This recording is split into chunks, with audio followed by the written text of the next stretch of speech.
Sekalian, selamat bergabung, selamat datang di kelas pengajaran Iman Kristen. Kali ini bukan online tapi hybrid, ada dua, yang online dan yang onsite. Nah, sekali lagi, tadi saya sudah menyebarkan e-flyer-nya bahwa kita akan adakan Garam Bible Camp yang kedua pada tanggal 1 sampai 3 Agustus. Dan ini adalah rangkaian untuk kita penggalian dana daripada Bible Camp ini. Nah, Bible Camp ini terbuka untuk umum, mulai dari usia yang 15 tahun, ya, kita terbuka sehingga ini nanti campur. Dan kita akan membuka diri dari luar Bali. Sehingga mereka yang dari luar Bali yang mau ikut boleh, bisa, tetapi biayanya itu di luar daripada tiket dan akomodasi ekstra, karena kan mungkin dia datang lebih awal atau pulang lebih lambat, nah itu tidak termasuk biaya akomodasinya, dia harus ekstra. Plus dengan biaya mungkin lain-lainnya ya, konsumsinya dia atau apa itu tidak termasuk. Lalu saya juga memikirkan apakah perlu ada biaya transportasi untuk mereka misalnya dijemput dari airport, ya, lalu dibawa ke lokasi. Nanti mungkin kita akan pertimbangkan, lihat perkembangan bagaimana kalau ada pendaftar atau yang mau minat yang dari luar Bali, misalnya ada respon cukup baik, mungkin kita akan pertimbangkan sewa satu kendaraan lalu dibawa ke lokasinya, sehingga itu kita kenakan ekstra biaya transportasi. Nah, saudara berdoa untuk hal ini. Kita masih membahas mengenai mengenal Allah, knowing God, untuk bagian seri yang kedua, sehingga ini merupakan kesempatan untuk kita bisa membina, mengajarkan kepada publik, khususnya di Bali, untuk bagaimana mengenal Allah yang benar. Nah, malam hari ini kita juga belajar dalam kaitannya adalah satu atribusi Allah, yaitu yang tidak berubah. Minggu lalu kita sudah melihat, yaitu kemahatauan Allah. Jadi Allah itu memiliki intelektual, maka kita pun juga memiliki intelek sebagai makhluk yang dicipta serupa dan segambar Allah. Nah, itu yang kita akan bahas. Minggu depan kita akan masuk di dalam kekudusan Allah, Allah yang kudus.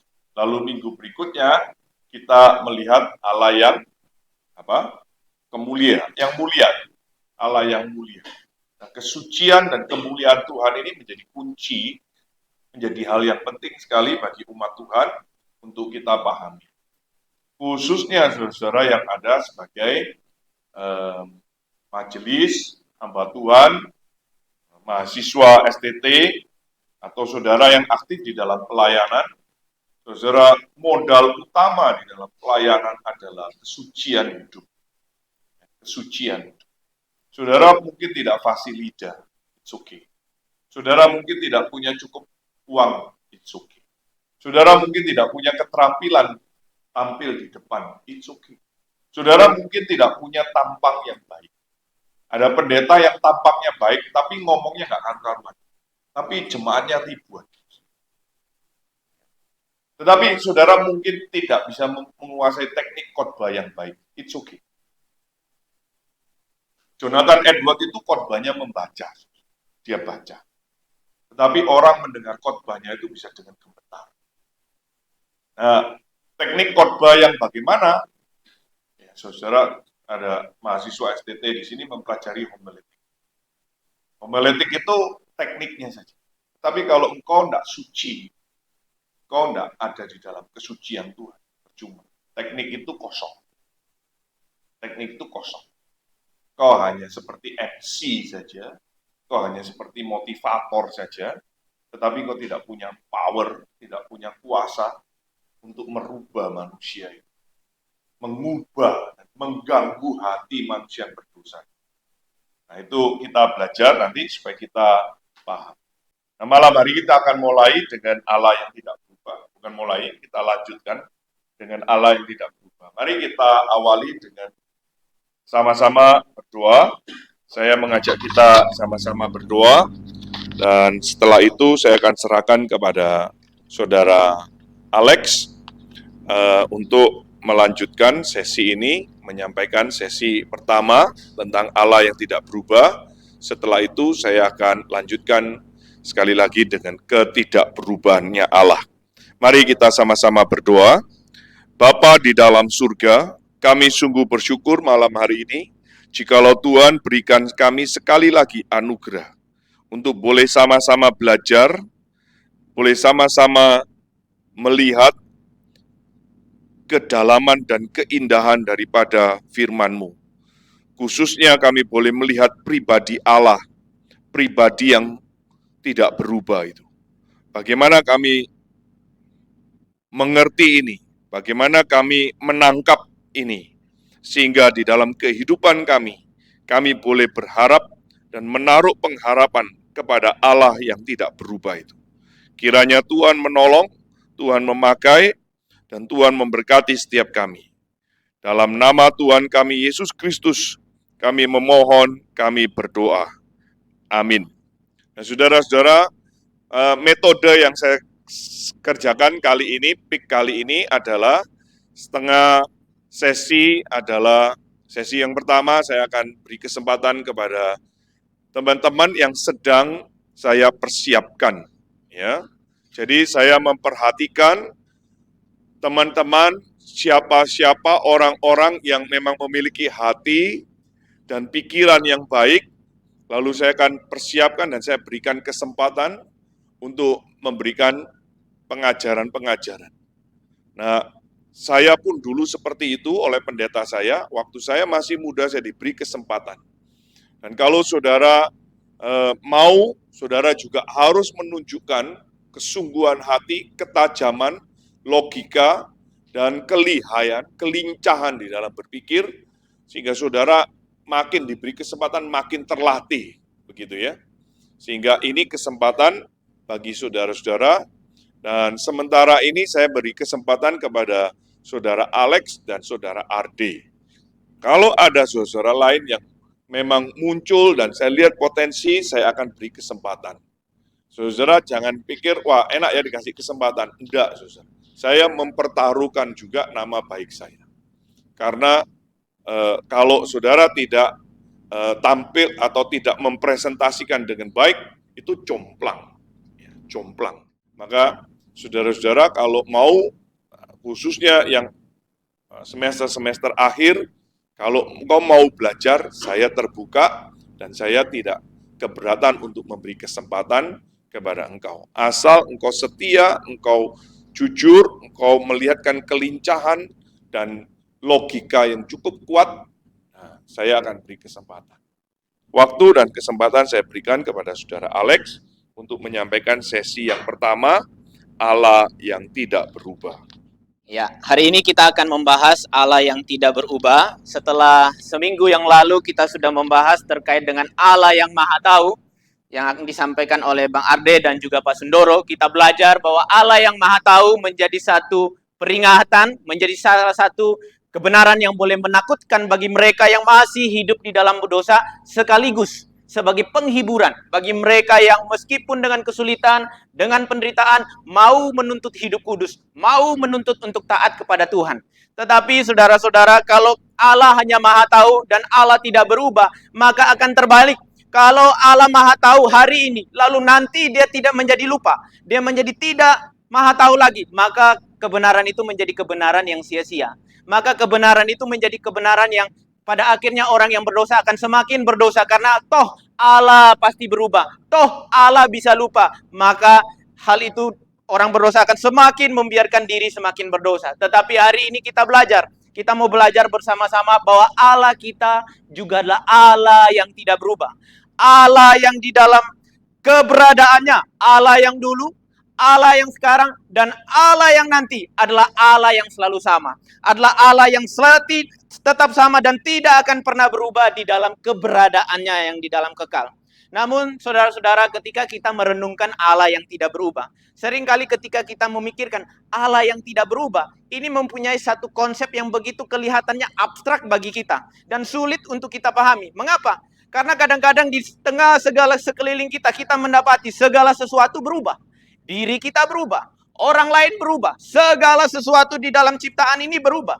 Sehingga ketika kita merenungkan, ada hakikat, ada keberadaan yang tidak berubah, kita jadi memikirkan, keberadaan seperti apakah itu? Sehingga kita sulit untuk memahami itu, kita sulit untuk menerima keberadaan. Ada satu pribadi, ada satu hakikat, ada satu keberadaan yang tidak berubah. Maka ketika kita merenungkan hal ini, sulit, benar. Tetapi kita kembali ke dalam prinsip kita mengenal Allah. Prinsip kita mengenal Allah yaitu kita manusia ciptaan. Mustahil kita dapat mengenal Allah pencipta secara utuh dan secara tuntas. Sekali lagi, ketika kita mengenal Allah, mustahil kita yang ciptaan bahkan terbatas, bahkan sudah jatuh di dalam dosa, mustahil dan tidak dapat mungkin dapat mengenal Allah pencipta itu secara utuh dan tuntas. Karena kita ini orang yang terbatas, manusia yang terbatas. Sedangkan Allah adalah Allah pencipta yang melampaui daripada akal pikiran kita, melampaui daripada keterbatasan kita. Dia adalah Allah yang kudus, sedangkan kita ini adalah manusia yang berdosa. Sulit untuk memahami tersebut. Sehingga apa? Bagaikan botol, tidak mungkin dapat menampung seluruh isi daripada lautan. Tetapi karena apa? Melampaui daripada kapasitas botol tersebut. Demikian pun kita, manusia ciptaan, tidak mungkin dapat mengisi pengenalan itu secara utuh. Karena pengenalan Allah, pengetahuan akan Allah melampaui. Jadi apa? Jadi kita manusia dapat mengenal Allah sebatas apa yang sudah Allah nyatakan kepada kita. Melalui apa? Kebenaran firman Tuhan. Maka hari ini saudara-saudara, kita mau sama-sama belajar. Meskipun pengenalan, kebenaran akan Allah itu begitu sukar, begitu sulit untuk kita pahami. Tetapi kebenaran akan Allah tidak berubah ini penting dan harus untuk kita renungkan. Karena apa? Karena Alkitab yang adalah wahyu khusus itu menyatakan kepada kita bahwa Allah sendiri adalah Allah yang tidak berubah. Alkitab yang adalah kebenaran Allah yang menyampaikan kepada kita bahwa Allah sendiri adalah Allah yang tidak berubah. Dia yang dulu, sekarang, dan nanti adalah Allah yang tidak berubah. Mari saudara-saudara, saya mengajak kita membuka dari Maliaki. Kita akan melihat bagian dari Perjanjian Lama satu ayat dan Perjanjian Baru satu ayat. Dari Maliaki 3, Maliaki pasal yang ketiga ayat yang ke-6. Ayat yang ke-6 saya akan bacakan untuk kita semua. Bahwasanya aku Tuhan tidak berubah dan kamu Bani Yakub tidak akan lenyap. Ini adalah kebenaran yang Tuhan nyatakan. Dia menyatakan dirinya adalah Allah yang tidak berubah. Kita melihat lagi di bagian lain, Yakobus pasal yang pertama, ayatnya yang ke-17. Saya akan bacakan untuk kita semua. Yakobus pasal yang pertama ayat yang ke-17. Setiap pemberian yang baik dan setiap anugerah yang sempurna datangnya dari atas, diturunkan dari Bapa segala terang. Padanya tidak ada perubahan atau bayangan karena pertukaran. Maka ketika Alkitab menyatakan kepada kita bahwa Allah tidak berubah, maka kita pun harus menerima pengajaran ini sebagai suatu kebenaran. Bukanlah kita yang memaksa diri kita, bukanlah kita yang menuntut pikiran kita, kebenaran harus disesuaikan dengan pikiran kita. Bukanlah kita yang menuntut agar kebenaran disesuaikan dengan atau selaras dengan apa yang menjadi pikiran kita. Bukan sebaliknya, bahwa pengenalan akan Allah yang tidak berubah ini harus kita nikmati dengan cara apa? Kerendahan hati untuk menerima ini sebagai suatu kebenaran. Kebenaran bahwa Allah kita adalah Allah yang tidak berubah. Di dalam keberadaannya, di dalam esensinya, di dalam seluruh atribusinya, Allah kita adalah Allah yang tidak berubah. Kedua, mengapa ini harus penting kita melihat? Karena kualitas ini menunjukkan perbedaan yang gamblang antara Allah pencipta berbeda dengan kita yang adalah ciptaan. Ini ketika kita merenungkan adalah Allah yang tidak berubah, kita sadar segala sesuatu berubah, kita pun berubah, maka kita pun bukan Allah. Segala sesuatu di dalam dunia ini tidak layak menggantikan posisi Allah di dalam kehidupan kita. Maka kita sadar kualitas Allah yang tidak berubah ini menunjukkan bahwa dia berbeda dengan kita. Kalau kita melihat segala ciptaan mengalami perubahan, tidak ada bagian di segala dunia ini yang tidak mengalami perubahan. Bahkan bumi, dari zaman Adam, meskipun bumi adalah bumi yang sama, tetapi juga penelitian memberikan kita indikasi, bumi pun terus berubah. Bukan hanya berubah, tetapi mengalami kemerosotan demi kemerosotan. Banyak spesies-spesies yang dulu ada, tetapi bisa punah. Bahkan sudah ada yang punah.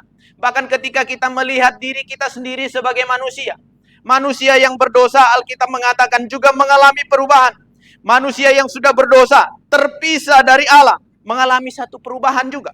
Kebaikan manusia tidak tetap dan tidak dapat berubah. Kalau kita lihat nanti di dalam Yudas misalnya pasal yang kedua, ayat ke-12 sampai ke-13, dikatakan orang fasik itu seperti awan yang tak berair, yang bisa ditiup angin, bagaikan ombak laut yang ganas, yang membuihkan keaiban mereka sendiri. Bagaikan orang yang bisa berubah-ubah. Manusia bisa berubah-ubah. Hari ini kita bisa terlihat senyum kepada orang lain. Tetapi hari nanti kita bisa menghina orang lain dengan begitu tajam. Kita bisa mengutuk orang lain dengan begitu tajam. Dari mulut yang sama, hari ini mungkin kita bisa mengucapkan berkat bagi orang lain. Tetapi hari ke depan kita bisa mengutuk dengan mulut yang sama. Mengatakan apa? Bahwa memang manusia bisa berubah. Segala manusia bisa berubah. Kalau saudara-saudara melihat misalnya di dalam Alkitab, ketika Tuhan Yesus masuk di Yerusalem, dia baru masuk, semua orang yang banyak itu melihat, Hosana, terberkatilah dia Raja Yerusalem. Tetapi minggu berikutnya kita melihat orang yang sama, orang yang mengatakan enyahkan dia, salibkan dia. Kalau kita melihat juga di dalam pandangan misalnya kalau orang penduduk Malta ketika berjumpa dengan Paulus, awalnya mereka mengira, oh ini pasti pembunuh. Dia harus dimusnahkan oleh Dewi Kealdiran. Tetapi seiring berjalannya waktu begitu berubah, lalu menganggap bahwa Paulus itu adalah dewa. Kita seringkali menjumpai seperti ini, saudara-saudara. Kita menjumpai hal ini. Seringkali kita mengenal orang lain, mula-mula dia kelihatannya baik sekali. Dia kelihatan, atau sebaliknya dia kelihatan jahat. Tetapi semakin mengenal, ada suatu perubahan pandang. Ada suatu perubahan pengertian. Bahkan ketika kita melihat orang lain yang kita kagumi, semakin kita mengenal, semakin ada perubahan. Kita semakin melihat bobroknya, kita semakin melihat dosanya, dan kita sampai kepada satu kesimpulan. Iya, semua manusia dapat mengalami perubahan, tetapi hanya Allah yang tidak pernah berubah. Hanya Allah yang layak menjadi sandaran.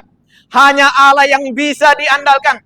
Manusia seperti saya dan engkau semua, semuanya berdosa, bisa mengalami perubahan, maka kita tidak layak menjadi sandaran.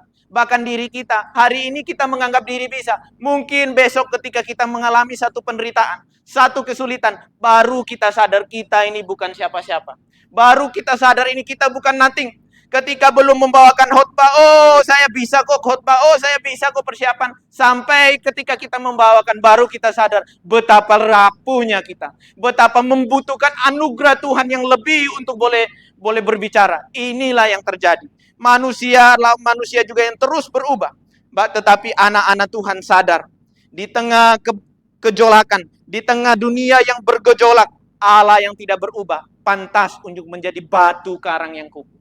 Allah yang tidak berubah layak untuk menjadi batu karang yang tempat sandarannya utuh. di tengah dunia yang semakin bergejolak, semakin mengarah ke tengah kemerosotan, hanya ada satu pengharapan, yaitu pengharapan di Allah saja. Inilah yang kita pelajari ketika pentingnya kita mempelajari dan harusnya kita mempelajari tentang Allah yang tidak berubah. Poin yang kedua yang kita bisa pelajari, saudara-saudara, apa maksudnya ketidakberubahan Allah? Apa maksudnya ketika kita mengatakan Allah itu tidak berubah? Berarti kita melihat ketidakberubahan Allah di dalam keberadaan Allah yang kekal dan di dalam keberadaan yang cukup untuk dirinya sendiri. Ini berarti ketidakberubahan Allah adalah ketidakperubahan di dalam keberadaan Allah yang esensial. Dia tidak berubah di dalam dirinya sendiri. Meskipun sekeliling dunia ciptaan mengalami perubahan, tetapi di dalam dirinya sendiri tidak mengalami perubahan. Maksudnya apa? Allah itu sempurna sehingga tidak pernah dia berbeda daripada dirinya sendiri. Allah tidak pernah berubah. Maka kalau kita melihat, kalau Allah bergerak menjadi lebih buruk atau bergerak menjadi lebih baik, berarti kemarin dia kurang baik, sehingga dia bukan Allah yang sempurna. Kalau alam bergerak ke dalam perubahan yang semakin buruk, maka dia berarti bisa berbuat dosa. Dan itu menjadikan Allah menjadi tidak sempurna. Allah yang demikian adalah bukan Allah. Tetapi Alkitab memberikan kita penjelasan, Bapak, Ibu, dan Saudara. Kita melihat Alkitab memberikan kita satu penjelasan. Bahwa apa? Allah kita ini tidak berubah di dalam kekekalannya. Artinya apa? Meskipun waktu terus bergulir. Meskipun di dalam waktu ini banyak dunia ciptaan mengalami perubahan. Tetapi di dalam diri Allah tidak pernah berubah. Allah juga cukup untuk dirinya sendiri. Sehingga tidak ada pribadi manapun. Tidak ada pengaruh apapun yang bisa merubah keberadaan Allah. Yang bisa merubah atribusi Allah. Kasihnya terus kekal sampai selamanya. Keadilannya terus sesuai dengan standar yang dia tetapkan. Dari mula sampai selama-lamanya. Inilah yang kita ketahui. Tetapi saudara-saudara, ketika kita mengatakan, oh Allah itu adalah Allah yang kekal. Ketidakberubahannya adalah di dalam cukup untuk diri sendiri. Tidak terpengaruh. Tetapi ini ketidakberubahan Allah yang diajar Alkitab. Bukan di dalam arti ketidakberubahan yang bisa membuat Allah itu artinya mempunyai batas dengan ciptaannya. Di dalam konsep-konsep orang Yunani, saudara-saudara, konsep Allah yang tidak berubah menjadikan Allah-Allah mereka ini menjadi Allah-Allah yang diam, Allah-Allah yang sepi, Allah-Allah yang tidak mempunyai emosi apa-apa, sehingga Allah mereka adalah Allah yang terpisah daripada ciptaan. Mereka tidak bisa berinteraksi dengan ciptaan. Maka meskipun ini kelihatan begitu logis, kelihatan begitu enak didengar, tetapi saudara-saudara, Alkitab mengatakan kepada kita, Allah tidak berubah, tetapi juga Allah sekaligus berinteraksi. Poin yang kedua, berinteraksi. Dia memperhatikan, dia berinteraksi dengan perubahan-perubahan yang terjadi di dalam ciptaannya yang berubah. Allah peduli di dalam setiap perubahan-perubahan di dalam dunia. Meskipun dia tidak berubah, bukan berarti dia tidak mempedulikan saya dan engkau yang sering kali berubah. Bukannya dia tidak pedulikan ciptaannya yang dia ciptakan di dalam penciptaan dan dia mengatakan itu amat baik. Tetapi kita melihat Allah yang tidak berubah itu justru memperhatikan, peduli kepada dunia ciptaan yang juga terus berubah. Salah satu teolog namanya Emil Brunner mengatakan demikian, saudara-saudara. Jika benar bahwa ada suatu fakta tentang belas kasih Allah dan murka Allah, maka pasti Allah itu juga peduli terhadap ciptaan-ciptaannya. Bukan Allah yang tidak bergelak atau tidak peduli melakukan kemauannya di sorga tanpa melihat sekeliling, melainkan Allah peduli atas apa yang terjadi atas manusia terhadap perubahan-perubahan di bumi. Di dalam bahasa teologi kita mengenal ada istilah transenden dan juga imanen. Allah yang transenden adalah Allah yang tidak terjangkau, Allah yang melampaui, Allah yang tidak berubah, tetapi Allah yang sama juga sekaligus Allah yang mau memperhatikan, berasosiasi dengan segala perubahan di dalam ciptaan. Dia bukan Allah yang meninggalkan dunia ciptaan, tidak, tetapi dia Allah yang sudah menciptakan. Dia juga Allah yang memastikan ciptaannya juga ini terus berjalan, bergerak ke dalam perubahan yang nantinya dia mengutus Yesus Kristus supaya kita juga ditebus sehingga mengalami satu perubahan yang sesuai dengan apa yang dia mau. Kalau kita melihat di dalam Alkitab banyak hal yang juga terkesan, oh Allah itu berubah. Seringkali kalau kita lihat apa khususnya di dalam Perjanjian Lama ya, Israel sebagai bangsa pilihan. Allah memilih Israel sebagai bangsa pilihan. Dan sering kali kita melihat bahwa Allah sangat terpengaruh oleh perlakuan mereka. Ketika mereka taat, Allah memberi berkat. Ketika mereka tidak taat, Allah mengutuk mereka, bahkan membuang mereka. Pada suatu waktu Allah meruntuhkan apa yang telah dibangunnya. Namun kita lihat, dalam suatu waktu yang lain Allah itu bisa membangunkan apa yang diruntuhkan. Meskipun demikian, saya mengutip salah satu kata daripada John Owen. Dia mengatakan, meskipun ada kesan perubahan-perubahan yang terjadi ketika berinteraksi dengan ciptaan, perubahan-perubahan yang dilakukan Allah tetap untuk memenuhi kehendaknya yang tidak berubah bagi umatnya yang telah dipilih oleh Dia. Maka karena Allah tidak berubah, sehingga Dia justru bisa berinteraksi dengan perubahan-perubahan yang ada. Kalau kita melihat juga Allah adalah tidak terbatas. Karena Allah tidak terbataslah, maka Dia bisa berinteraksi dengan kita yang terbatas. Karena Allah itu kekal, sehingga Dia bisa menembus daripada ruang waktu untuk kita bisa berinteraksi dan bisa berasosiasi dengan ciptaannya. Maka demikian juga saudara-saudara, ketika kita belajar mengenai Allah yang tidak berubah, justru karena Allah tidak berubah, sehingga Dia bisa berasosiasi, mengatur daripada segala perubahan-perubahan yang ada di dalam dunia ciptaan. Inilah yang kita pelajari. Cara Allah berasosiasi dengan perubahan umatnya. Justru ini menunjukkan ada ketidakberubahan di dalam diri Allah. Ketika Dia mengatakan sesuatu, Dia berkata sesuatu, pasti dilakukannya. Ketika Dia merencanakan, rencananya tidak mungkin gagal dan pasti akan digenapi oleh Allah sendiri. Inilah yang kita lihat. Maka yang ketiga, kita belajar ketidakberubahan Allah. Tidak berubah di dalam naturnya, tidak berubah di dalam atributnya, rencananya, kehendaknya, bahkan janjinya kepada umat Tuhan. Inilah satu keindahan ketika kita melihat hal ini. Di dalam Katekismus Westminster mendefinisikan, oh Allah itu adalah roh, tidak terbatas, kekal, tidak berubah. Dalam apa? Di dalam keberadaannya, di dalam hikmatnya. Dia tidak mungkin langsung lupa ketika Dia menyelamatkan kita. Ketika Dia sudah membenarkan kita, Dia juga yang menjamin pengudusan kita. Dia juga yang menjamin akhir daripada hidup kita. Maka seluruhnya ini adalah Allah yang jamin. Karena Allah kita adalah Allah yang tidak berubah.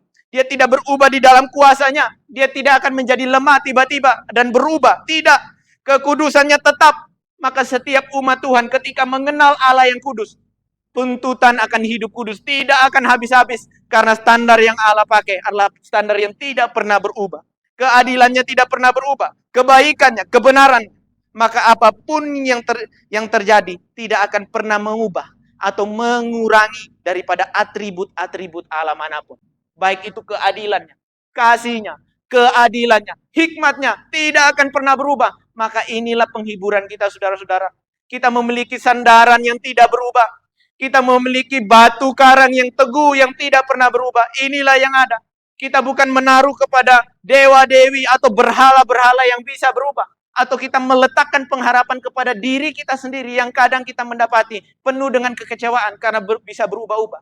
Hari ini kita emosi kita begitu bisa bersemangat. Tetapi besok kita rasanya bisa mau mati saja karena emosi kita yang bisa berubah-ubah. Perasaan kita yang bisa berubah-ubah karena diperhadapkan dengan juga situasi yang tidak berubah-ubah. Tetapi seorang anak Tuhan memahami meskipun di tengah gejolak, perasaan yang berubah-ubah, meskipun di tengah situasi yang kayaknya bagaikan ombak yang menghantam kita habis-habisan, maka saya memiliki Allah, Allah yang tidak pernah berubah, Allah yang hikmatnya tidak pernah berubah, Allah yang kekuasaannya tidak pernah berubah, Allah yang keadilannya tidak pernah berubah. Karena kita tahu keadilan Tuhan akan dinyatakan, setiap orang berdosa pasti akan dihukum. Dan kuasa kasihnya dinyatakan kepada kita. Itu menghibur kita saudara-saudara. Inilah yang terjadi. Maka kita lihat apakah konsekuensi-konsekuensi daripada ketidakberubahan Allah. Ini poin ketiga yang akan kita bahas.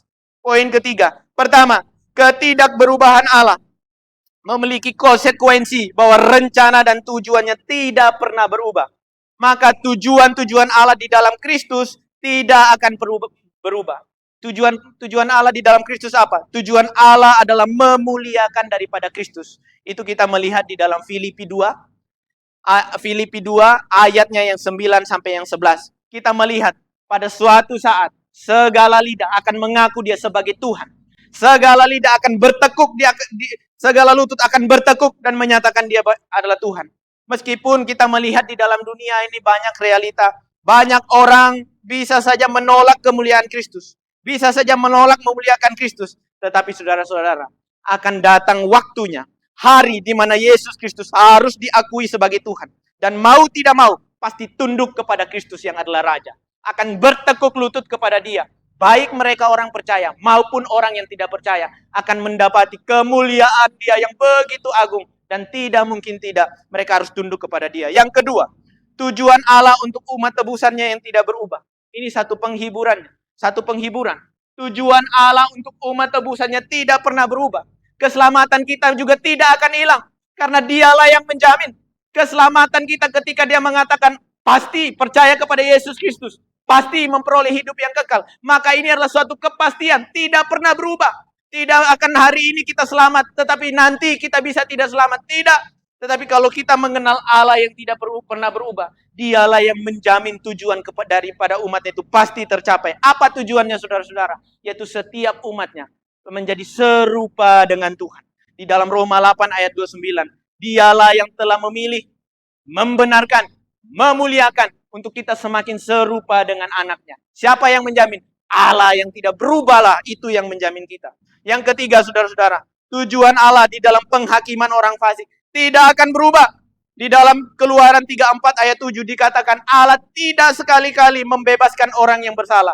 Artinya apa? Hukuman atas penghukuman Allah itu nyata saudara-saudara. Tidak akan berubah. Dia tidak akan mengkompromi dosa yang kecil apapun atau sebesar apapun.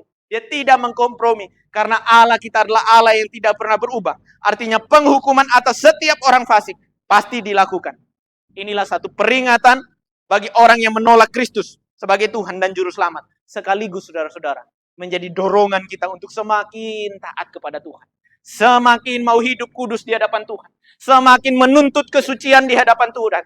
Tidak mau lagi buang-buang waktu di dalam dunia hanya untuk kepentingan diri kita yang bisa berubah. Untuk rencana kita yang bisa berubah. Tetapi kita menundukkan rencana-rencana kita di dalam rencana Allah yang tidak berubah. Kita mengarahkan segala kemuliaan kepada Allah yang tidak berubah. Maka saya tutup saudara-saudara, ketika kita berbicara tentang hukum Allah juga demikian. Di dalam perjanjian lama Tuhan memberikan hukumnya kepada Musa. Dan tuntutan, standar akan hal itu juga tidak pernah berubah. Dan setiap orang dituntut untuk memenuhi standar ini dan sama. Dan yang tidak memenuhi standar ini dikatakan tidak akan memperkenankan Allah. Maka ini adalah satu hal yang menakutkan, berita yang menakutkan. Seandainya berita Injil tidak ada, saudara-saudara. Seandainya berita Injil yang tidak berubah itu tidak ada. Ketika Allah mengasihi umatnya secara tidak berubah, Dia mengasihi umat pilihannya. Sehingga Kristus yang di dalam Ibrani dikatakan, Kristus yang tetap sama, baik kemarin maupun hari ini sampai selama-lamanya. Dia datang ke dalam dunia justru untuk membawa perubahan di dalam hidup kita, saudara-saudara, yang sering kali berubah-ubah. Dia membawa perubahan di dalam kehidupan kita. Melalui apa? Melalui kematian dan kebangkitannya. Bahaya dosa yang tidak pernah berubah dari ketika Adam jatuh hanya dapat ditaklukkan jika kita mau tinggal di dalam Kristus yang tidak berubah. Di dalam Kristus kita dipilih, kita dipanggil, kita dibenarkan, kita dimemuliakan. Untuk apa? Untuk memenuhi tujuan Allah yang tidak berubah atas umatnya, yaitu mencapai keserupaan dengan Kristus anak Allah. Maka kiranya saudara-saudara ketika kita merenungkan hal ini, kita meresponi sebagai orang yang bijaksana. Kita bukan hanya mendengar, tetapi kita meresponi pemahaman ini dengan membangun hidup kita, meletakkan fondasi hidup kita di dalam perkataan dan janji-janji Allah yang tidak berubah. Melaksanakan rencana dengan takluk dan menyelaraskan di dalam rencana dan kehendak Allah yang tidak berubah. Mengejar kualitas hidup dengan mengekspresikan atribut-atribut Allah yang tidak pernah berubah. Sehingga sama seperti saya kutip satu kata dari seorang tokoh mahasiswa Kristen, C.T. Studd, dia mengatakan, hidup hanya sekali dan akan segera berlalu. Dan yang akan bertahan hanya segala sesuatu yang dilakukan di dalam Kristus. Maukah kita melakukan demikian, saudara-saudara? Marilah kita menuntut diri ketika kita memahami Allah yang tidak berubah. Kita menuntut diri hanya untuk menyembah kepada Dia. Membawa hati kita takluk kepada Dia. Berpaut kepada Dia setiap harinya. Karena Dia adalah Allah yang tidak berubah. Sehingga Dia layak menjadi batu karang kita. Sandaran kita selama-lamanya. Mari kita berdoa. Bapa di dalam surga, kami bersyukur untuk kebenaran kami pada hari ini. Biarlah Tuhan tolong kami merespon ini bagaikan orang yang bijaksana. Bukan hanya mendengar, tetapi boleh meresapi kebenaran ini dan boleh menikmati, menghidupi kebenaran ini hari demi hari. Sehingga kami menikmati pengenalan kami dengan Allah hari demi hari juga. Inilah doa kami, dalam dan demi Kristus kami berdoa. Amin. Baik, selamat malam Bapak Ibu, saudara-saudara sekalian.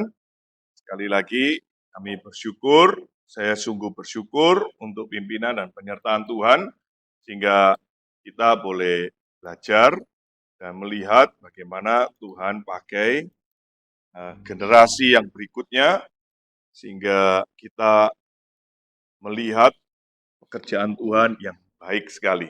Nah, kita akan melihat di bagian yang berikutnya, saudara, mengenai ketidakberubahan Allah. Saudara-saudara, ketidakberubahan Allah itu ya, merupakan bagian yang tidak diberikan Allah kepada ciptaannya. Seluruh ciptaannya itu berubah. Allah tidak berubah. Maka dalam teologi dikenal ini sebagai yang namanya imutabilitas. Imutabilitas. Allah tidak berubah. Di dalam apa ketidakberubahannya? Keberadaannya, kesempurnaannya, tujuannya, tadi disebutkan juga janjinya, kovenannya. Tetapi saudara, saudara harus melihat juga di dalam Alkitab, Allah itu juga adalah Allah yang punya perasaan, emosi. Maka Allah yang berperasaan itu, dia mau, bukan kepo ya saudara, mau tahu, mau ikut, mau terlibat, bahasa singkatnya peduli, dengan apa yang saudara dan saya alami. Dengan apa yang ciptaannya itu sedang alami, yaitu dalam apa? Perubahan itu sendiri. Nah, seluruh ciptaan itu bisa berubah. Maka Tuhan merespon, bukan merespon, peduli dengan apa yang menjadi pergumulan saudara dan saya. Ya, dia, saya mau menggunakan kata lebih baik kata peduli, ya. Karena kalau merespon itu sepertinya Tuhan itu reaktif, ya. Tuhan itu bereaksi, begitu ya. Jadi seolah-olah saudara yang menjadi subjeknya, lalu saya bereaksi, kan begitu. Tetapi Tuhan itu adalah Allah pencipta langit dan bumi. Dialah yang subjek, kita yang apa? Objeknya. Maka Tuhan peduli, ya. Nah, kita akan melihat saudara di dalam imutabilitasnya Allah ini, bagian-bagian yang tidak ada pada ciptaan. Ya, sekali lagi ya, tidak ada di dalam ciptaannya. Bagian yang pertama yaitu eksistensinya dirinya dia. Ya. Allah itu sendiri, di dalam pribadinya itu dia tidak berubah. Nah, saudara-saudara melihat ya, segala sesuatu itu ada awalnya, selalu ada akhirnya. Tetapi tidak demikian, saudara, dengan Allah. Kalau saudara perhatikan, seluruh ciptaan Tuhan ada awalnya, karena dia dicipta. Maka, dia akan mempunyai apa? Akhir. Karena dia wilayah ciptaan. Tetapi Tuhan itu adalah pencipta. Nah, kemarin saya di Sumba, saya mengajar kepada anak-anak muda. Dan rupanya, saudara, ada satu anak muda yang mengatakan, Bapak, saya sejak SMP, saya punya pergumulan. Ada 3 anak muda datang kepada saya mengatakan, saya punya pergumulan. Saya bertanya, segala sesuatu itu memang dicipta oleh Tuhan. Lalu siapa yang mencipta Tuhan? Nah, saudara-saudara, waktu saya jelaskan, siapa yang mencipta Tuhan? Karena yang bertanya ini punya pikiran, titik awalnya bahwa Tuhan adalah ciptaan. Padahal Tuhan itu apa? Pencipta. Pencipta tugasnya mencipta. Maka ketika saudara ditanya, siapa yang menciptakan pencipta? Nah, ini sebetulnya dia punya posisi yang sudah dari titik awal sudah keliru, salah. Karena dia punya pikiran pencipta itu adalah ciptaan. Nah, saudara-saudara, dari ini saja, itu saudara bisa kembangkan. Maka ketika engkau menghadap atau menyembah, atau engkau diperhadapkan dengan batu, pohon, gua, hutan, leluhur, itu semua wilayah apa? Ciptaan. Api, bulan, matahari, semua wilayah apa? Ciptaan. Dari sini saudara bisa kembangkan.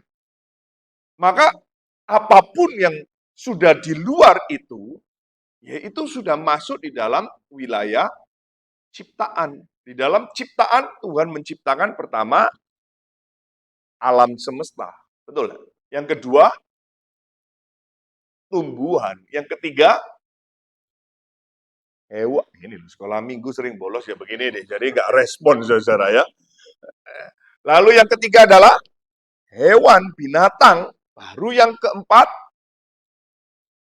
manusia. Ini kalau dikelompokkan. Manusia bagian terakhir. Dan seluruh ini adalah ciptaan, wilayah ciptaan. Maka saudara mau ngomong apa? Leluhur. Masuk kemana? Sini. Gitu. Saudara mau ngomong api. Mana? Sini. Gitu. Saudara mau ngomong pohon. Wilayah mana? Ini. Gitu. Lalu ada apa? Lembu emas kah? Mau lembu sama emas, gua tambah, saudara-saudara. Lembunya di sini, emasnya di sini, kecuali Mas Mareti. Nah, itu. Jadi saudara lihat itu semuanya itu ada di dalam wilayah apa? Ciptaan. Jadi kalau saudara mengerti ini, saudara sudah langsung tahu bahwa keberadaannya dia adalah wilayah ciptaan. Maka tidak perlu lagi menyembah, tidak perlu lagi saudara sujud. Dan saudara-saudara, keberadaannya Tuhan itu juga tidak menjadi lebih tua, dia tidak menjadi lebih besar, dia tidak menjadi bertambah kecil, dia tidak, tadi disebut tadi, berproses. Nah, Heraklitos, seorang filosof Yunani mengatakan, yang abadi itu di dalam dunia itu hanyalah perubahan. Selalu berubah. Jadi perubahan itu adalah apa? Ya terus akan ada. Jadi berubah. Tetapi Parmenides itu temannya Heraklitos mengatakan justru perubahan itu ilusi. Saudara, perubahan itu ilusi. Ya. Tidak real perubahan itu. Parmenides mengatakan perubahan itu nggak real. Ayo, coba saudara berubah nggak? Hah? Saudara berubah? Saudara rasa waktu engkau bertumbuh, berubah, terus tulangmu jadi gede-gede semua, berasa? Enggak toh? Sehingga orang ketemu kamu, kok gemukan? Masa sih om? Enggak lo, jangan begitu lo. Ini kok sudah besar gitu kan? Orang melihat engkau, perasaan saya nggak berubah deh. Ini namanya siapa Nona? Itu. Hah? Siapa? Tina. Dina. Sejak kapan kamu namanya Dina? Sejak kapan? Hah? Loh, kamu itu lo tahu tadi dia itu sejak lahir namanya Dina. Kalian itu so tahu loh. Lalu saya mau tanya, sampai kapan dia namanya Dina?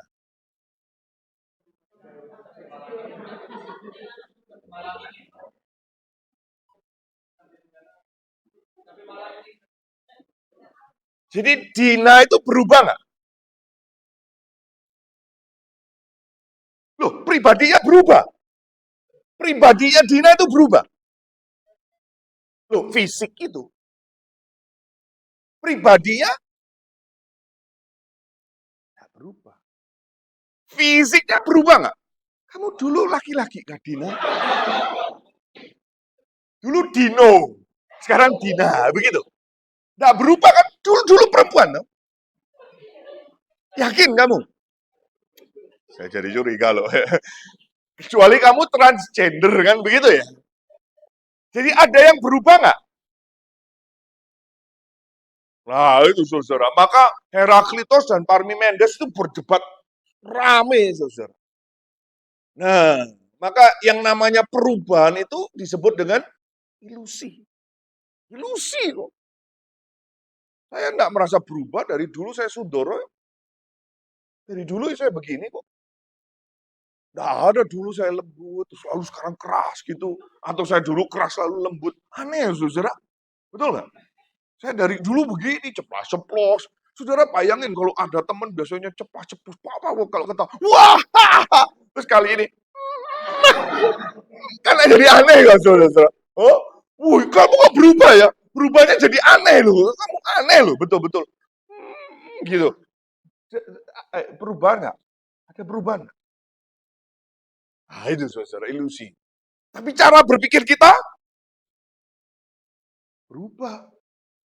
Nah, sama dan berubah. Bingung kan saudara-saudara? Maka saudara-saudara, akhirnya antara Heraklitos dan Parmenides.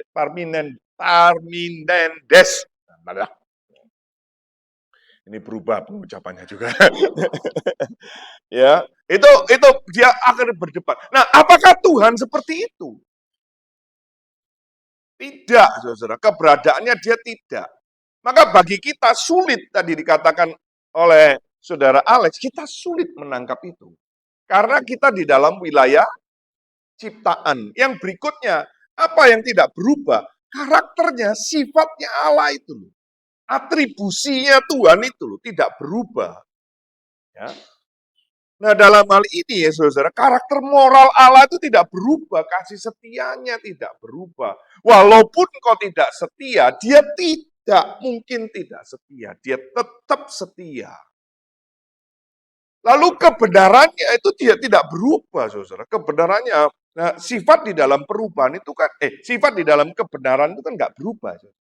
Tadi siang saya bincang-bincang dengan teman saya ini dari Surabaya, saudara. Sifat dari kebenaran itu utuh.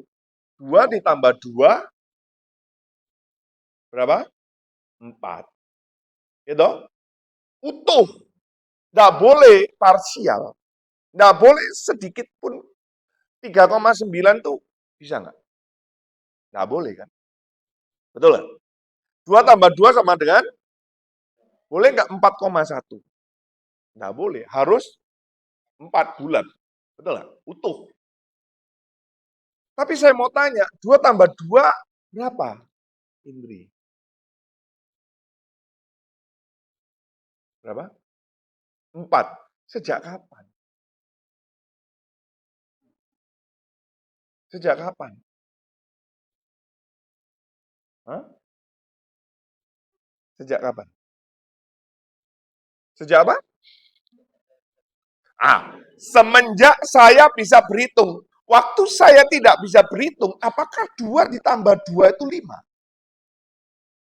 Hah? Mana? Enggak lah. Lo enggak bisa dong. Enggak bisa. Apakah berarti kebenaran 2 tambah 2, 4 berpedoman kepada ketika saya bisa menghitung? Berarti yang menentukan kebenaran itu siapa? Saya. Jadi waktu saya belum bisa 2 tambah 2 sama dengan 4, realitanya 2 tambah 2 tetap 4. Tidak boleh berubah. 2 tambah 2 berapa, Indri? Sampai kapan? Lah ibu ini sok tahu selama-lamanya. Emangnya apakah kita hidup selama-lamanya? Enggak dong. Nah, 2 tambah 2, Melki sama dengan berapa? 4. Itu di Sumba. Di Jerman 4. Kamu pernah ke Jerman? Nggak pernah. Lo kok yakin kamu 2 tambah 2 4 di Jerman?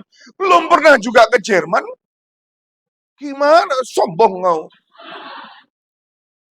Lalu saudara tanya, 2 tambah 2 di Jepang berapa? Tetap 4, nggak boleh berubah, saudara. Di dalam kebenaran itu sifatnya nggak boleh berubah. Maka yang namanya kebenaran Allah, lah ini kebenaran matematika. Nah, kebenaran matematika nanti saudara bisa berdebat di dalam filsafat itu bisa 2 plus, 2 dan sebagainya, dan 2 minus, dan lain sebagainya. Ya toh, maka kita ada pembulatan 4,2 masuk di mana? 4, kan gitu ya. Itu filsafat. Tetapi di dalam kebenaran Allah enggak bisa berubah, saudara. Kemurahannya, kesabarannya, tepat persis yang dikatakan oleh Alkitab itu tidak berubah. Lalu tadi sudah disinggung, baik sekali yang dijelaskan, yaitu tujuannya. Rencananya Allah itu, tujuan Allah di dalam Kristus, tujuan Allah di dalam orang yang dibenarkan, tujuan Allah di dalam orang yang binasa, yang dibinasakan oleh Tuhan, itu tidak berubah, saudara, tidak berubah. Kalau Tuhan berubah, waduh, repot, saudara ya. Kita repot sekali. Saudara, kan Gojek sekarang bisa dirubah arahnya. Saudara pesen Grab atau Gojek ya. Saudara pesen lalu dikatanya apa? Bisa berubah, kan gitu ya. Bener gak? Saya belum pernah nyoba sih aplikasinya, katanya bisa berubah gitu. Bayangin saudara, kalau saudara habis mau pergi kemana? Mau ke Legian, sampai di tengah jalan, nggak usah. Lalu kemana? Singaraja aja. Singaraja, iya. Oke, bro. Habis gitu saudara, habis Singaraja saya duduk, aduh, nggak enak kedinginan. Saya lupa ya. Mending ke Negara aja. Habis sampai Negara, saudara sampai di perbatasan Tabanan, udah enak. Karangasem aja. Gojeknya bisa tabrakin motor dan tanpa dia, saudara. Dia akan jengkel karena engkau apa?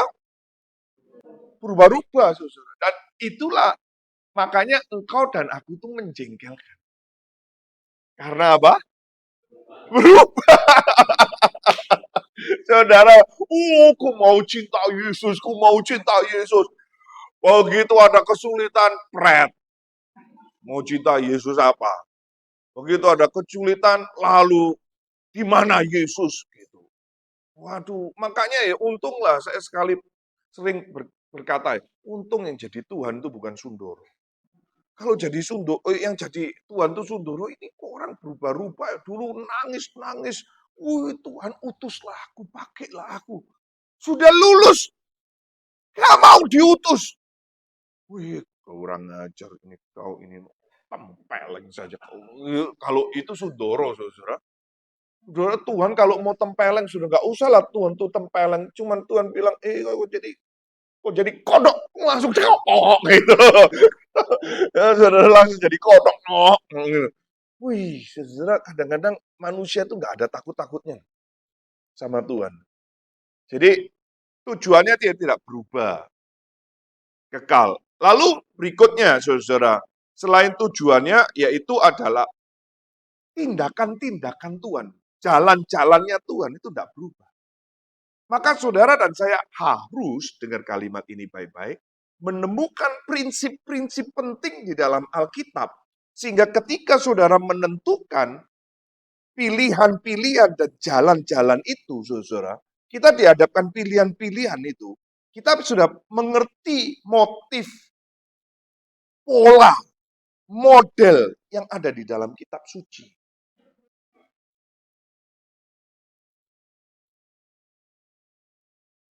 Ini saya malam ini ada bawa rekan, saudara. Saya tadi diskusi banyak, saudara. Banyak orang karismatik itu, saudara ya. Modalnya itu iman. Modalnya itu iman.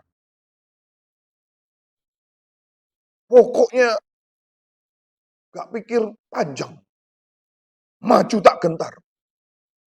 Jadi nyanyinya orang-orang mereka itu orang-orang tak gentar gitu. Mau lagunya itu gimana? Dari Sabang sampai Merauke gitu.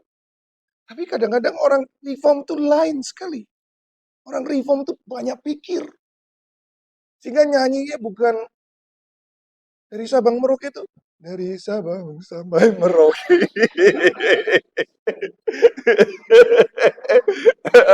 Nyanyi Indomie.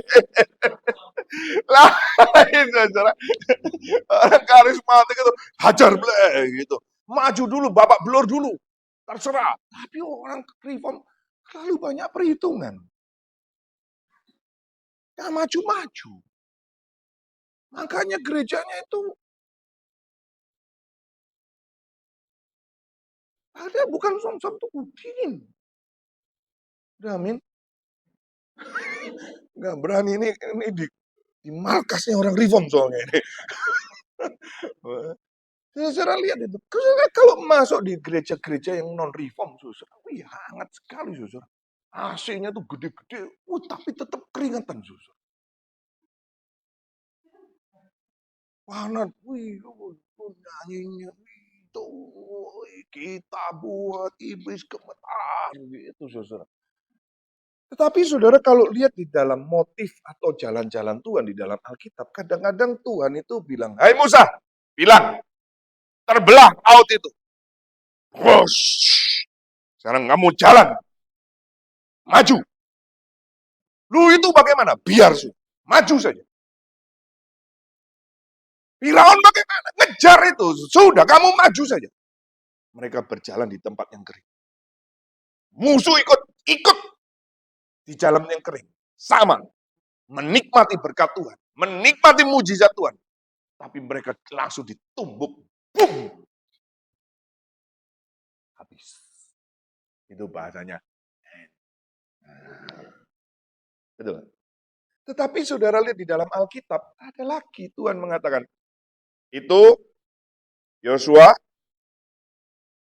imam-imam, bawa tabut, angkut, maju. Pada waktu kaki diinjak oleh imam, zup, Sungai Yordan akan terbelah. Lah itu, saudara. Jadi kadang Tuhan itu pakai ya, dibelah duluan, lalu kita jalan. Kadang Tuhan suruh maju aja dulu. Waktu kita nginjak kaki, terbelah. Nah, saudara masuk yang mana? Ya kita harus setia dengan Alkitab. Jadi motif-motif cara-cara itu selalu ada. Saudara nangkep ya? Jadi itu tidak berubah, saudara. Dia tetap marah kalau engkau dan aku tidak setia dengan kebenaran. Dia tetap marah kalau engkau dan aku tidak menjaga kesucian. Dia tetap marah kalau engkau dan aku mengganggu kemuliaannya dia.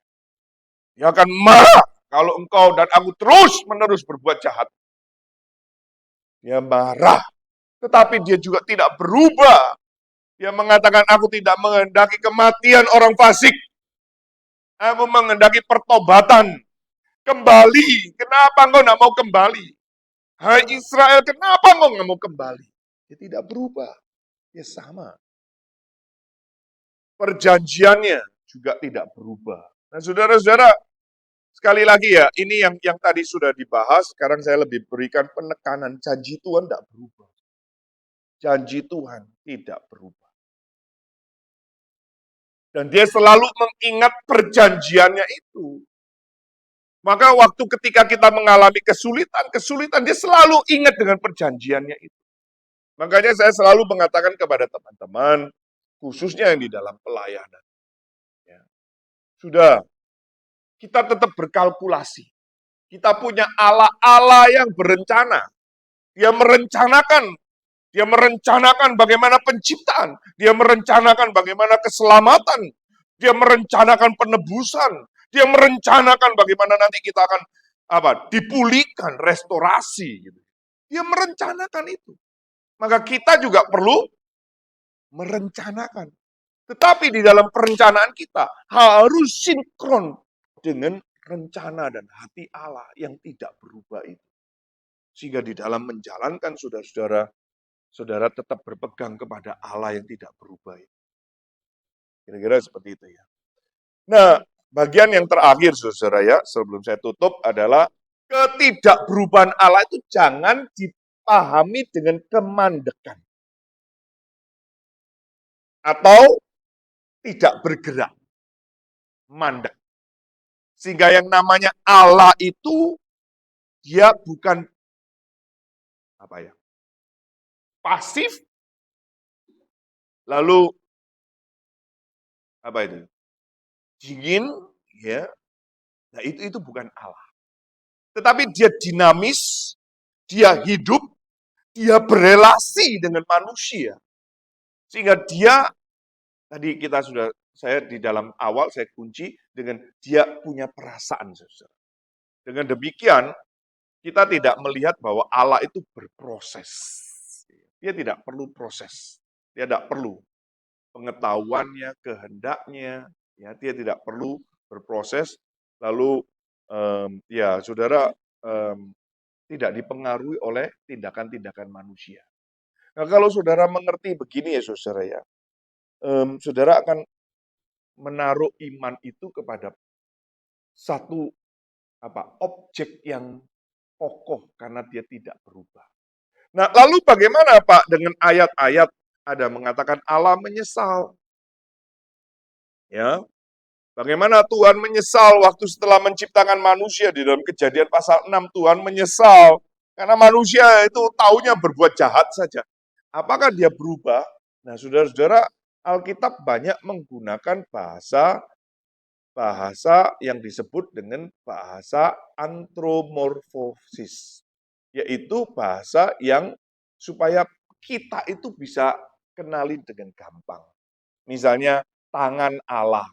Allah tidak punya tangan, tetapi supaya kita bisa mengerti bahwa ada tangan Allah, pertolongannya Allah. Mata Allah, apakah Allah punya mata? Nah, itu bahasa-bahasa yang mewakili supaya saudara dan saya mudah menangkap.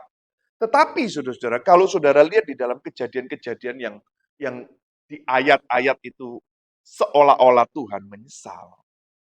Saudara kalau lihat lagi, bukankah Tuhan lebih dulu sudah tahu? Tuhan sudah lebih dulu tahu.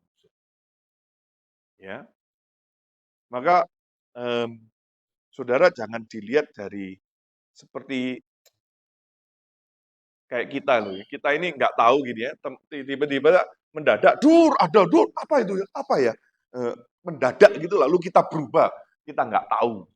Nah, itu tidak. Jangan dipahamin seperti itu. Tetapi Tuhan sudah tahu. Dari awal dia sudah tahu. Dia sudah tahu, tetapi dia masih memberikan kesempatan itu membuktikan bahwa dia beranugerah dan berbelas kasihan. Saudara nangkep. Jadi, selalu tidak ada perubahan di dalam rencananya Allah yang kekal. Kira-kira itu yang bisa kita sampaikan, saudara. Sekali lagi bersyukur untuk malam hari ini. Minggu depan kita akan masuk di dalam sesi kekudusan Tuhan. Ya, saudara, kita akan masuk di dalam kekudusan Tuhan. Setelah itu masuk kemuliaan Tuhan. Nah, saya akan masuk terus seri tentang atribusi-atribusi Allah. Nah, kiranya Tuhan menolong dan memberkati kita. Mari kita masuk di dalam doa. Bapa di dalam surga, kami sungguh bersyukur untuk malam hari ini. Kami bersyukur untuk kesempatan yang Tuhan bukakan. Kami bersyukur untuk pengertian-pengertian yang Tuhan ungkapkan, sehingga kami boleh mengerti, menangkap apa yang Tuhan mau kami kerjakan. Pakai hamba-Mu, saudara kami Alex, pakai juga hamba sendiri maupun kami sekalian yang sudah mengikuti kelas ini, supaya kami mengerti siapa Allah kami. Dan di dalamnya kami boleh menaruh harap dan tidak meragukan sama sekali. Kiranya Tuhan beranugerah atas kami sekalian, dan Tuhan memakai untuk menyatakan hormat dan kemuliaan nama. Bukan kehendak kami, tapi biarlah kehendak Tuhan yang jadi. Jadilah itu Tuhan di bumi ini seperti di surga. Kemuliaan, hormat, keagungan kami kembalikan kepada Bapa di surga dalam Kristus Yesus Tuhan kami. Pimpin perjalanan kami kembali, pimpin pertemuan kami minggu depan, dan kiranya ini terus-menerus Tuhan pakai menjadi alat bagi hormat nama Tuhan, dan kami menggenapi apa yang Tuhan sudah rancangkan di dalam kekekalan. Dalam Kristus Yesus Tuhan, kami memohon, kami berdoa. Amin. Amin. Baik, selamat malam, Tuhan memberkati. Sampai ketemu.